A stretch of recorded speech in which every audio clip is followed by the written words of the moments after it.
Welcome back. Today we're going to talk about how we found our journey to finding our strengths so we can align and be more efficient. How we found our journey to finding. We found our journey to finding. That's a book. Hey. Finding your journey to finding. You know? And there it was, gone. I'm Keith. And my name is Rodney, and this here is the Daily Chronicle, where we find journeys for finding. Actually, that's kind of what this is. We're chronicling our days, the good stuff, the bad stuff, the tools, all the things, mainly for our daughters, so that they can look back and say, man, dad really messed that up, or dad really got that, and help them get a little head start in their lives. So today we're going to talk about our journey towards finding our strengths. And I would say we kind of fell into it. The biggest thing was being honest with ourselves about what we liked and what we didn't like, and communicating that with each other. What do you think was the biggest? The biggest thing was, to be honest with you, having a business coach and going through a self-reflective process. Like, accepting and owning and understanding strengths is not something that I was raised to understand, work through. So, I mean, it's been a journey, it's a process, and I'll be honest, I'm still on it. Yeah. Right? Like, just coming to grips and terms with certain things, and it's been incremental and it's been step by step. I'd love to say it was this whole boom, I figured it out, but quite honestly, I'm still trying to figure it out. I'm getting closer and closer to really finding that alignment. How about you? Yeah, I mean, so a lot of it was it's internal, it's reflective, it's I probably heard it, like, where do you get energy, where do you feel drained? For me, accepting my weaknesses is actually pretty easy. Like, I pretty acutely aware of my weaknesses. Whether or not I communicate them with others is another story, but pretty aware. Not that aware of my strengths.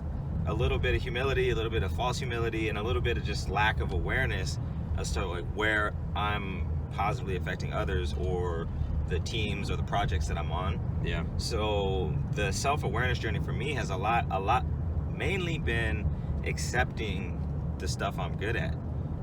So that's the key for me. Yeah, and I mean, I'll add to that. Like, it's not only that's a huge part of it, especially for me and Rodney. Like, this is something he and I talk about a lot. But it's also not spending so much energy trying to fix the weaknesses, which is exhausting. There are certain things I want to get better at, but at the end of the day, let's take connecting with guests or prepping for interviews on the podcast.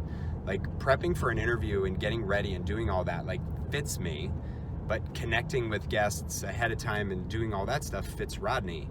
Sure, I would love to serve that role from an ego perspective, but it's not like I get fired up for it versus the prepping, right? Not only fired up, but even the response and the feedback. Like, so the data we were getting back was that the response to you is different and less beneficial to our brand and what we're trying to do than the response to me.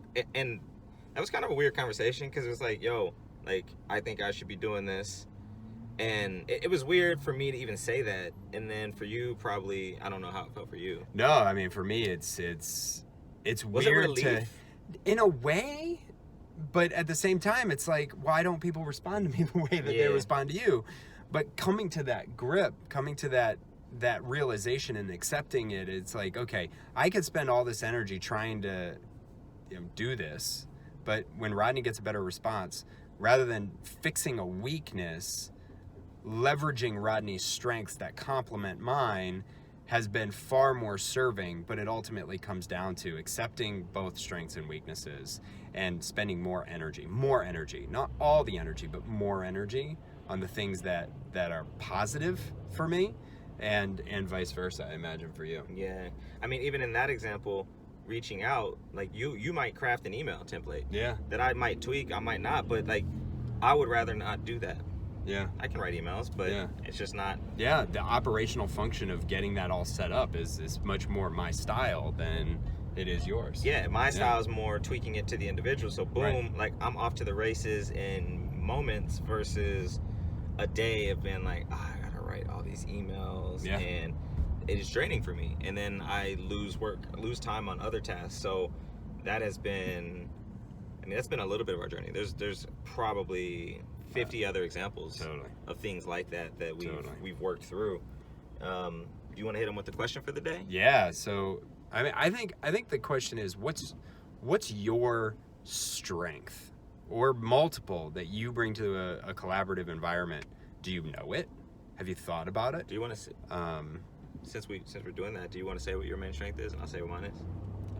My main strength is grounding.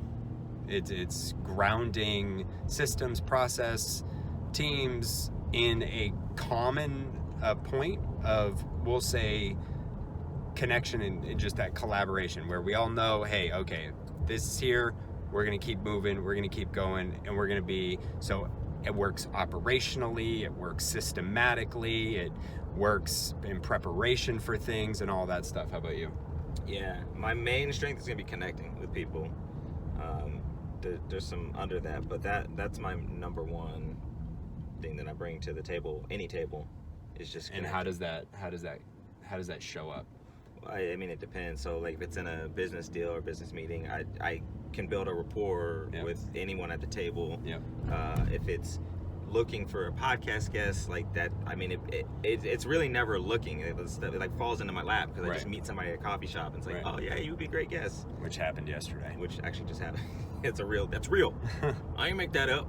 You can't make this up. It's too good. You know what I'm saying? But yeah, that's how it shows up for me. Yeah. So, your strength. Love to hear what it is, especially if you know it. And if you don't know it, we'd love to hear that too. All right, we're out.